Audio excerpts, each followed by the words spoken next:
Now, back to the accusations of sexual misconduct against the Republican Party's Senate candidate in Alabama, Roy Moore. We turn first to Don Daly. He covers politics for Alabama Public Television, and he joins us now from Birmingham.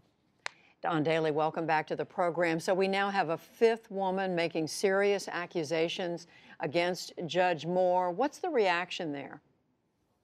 Well, we heard today from the head of the Alabama Republican Party, her first public statements since last week's accusations broke, and she said that it's her interpretation that support for Roy Moore, at least among the party loyal and among his loyal base, seems to be surging.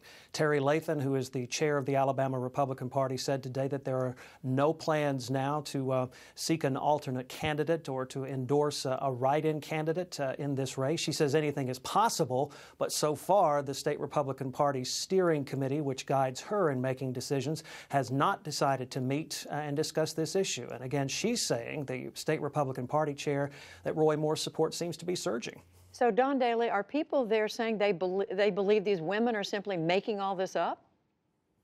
There are some within the Republican Party, especially those who are very loyal to Roy Moore, his base, who have said they don't believe these allegations, that they believe he is the victim of a political attack. And they question the timing, obviously, of the allegations release coming only a month before the election. There are others in Alabama who have said they believe these accusations and that they believe Moore should step aside from the Senate race. They are largely either Democrats or independents or moderates. But Roy Moore's base, which is fervent and solid here in Alabama, and they've come out and twice supported him in both the primary and runoff elections, by and large seem to be sticking by him so far. And what about the growing number of Republican senators in Washington or from around the country who are saying that he either needs to step aside or they're at the very least withdrawing their endorsement?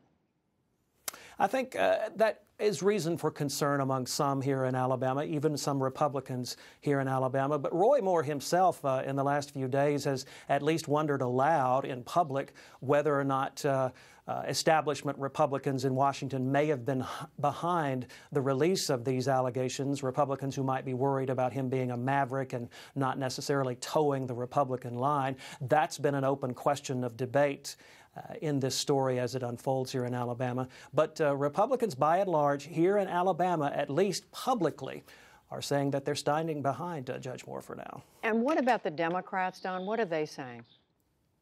Democrats, by and large, are expressing a lot of concern about these accusations. They're saying that they believe these women who have come forward, and they believe that the accusations alone are grounds for Roy Moore to step aside. Interestingly, Roy Moore's Democratic opponent in next month's general U.S. Senate election here, Doug Jones, has said very little publicly. He has acknowledged the scandal. He has publicly called on Roy Moore to answer these serious charges, as he put it. But his campaign narrative, as he has continued out on the campaign trail in recent days, has been focused more on his core message, things like health care and jobs and the economy, rather than focusing on the allegations against Roy Moore. He seems to be, at least, sitting back and letting the story unfold on its own. And just quickly, Don, going back to what you said at the very beginning of our conversation, that the head of the Republican Party in Alabama says support for Roy Moore is surging. Are they basing that on polls or anecdotally? I think it's probably more anecdotally. You may be aware that a couple of polls have been conducted here in Alabama since these allegations broke, and they've been back and forth on who is the leader of this race. These public polls have suggested that Roy Moore was still ahead. There are others that have suggested that he was tied with Doug Jones, and new reports, or new polls rather, today went back to suggesting that he's leading by as much as 10 percentage points. All right, Don Daly with Alabama Public Television, watching it all very closely. We thank you. Thank you, Judy.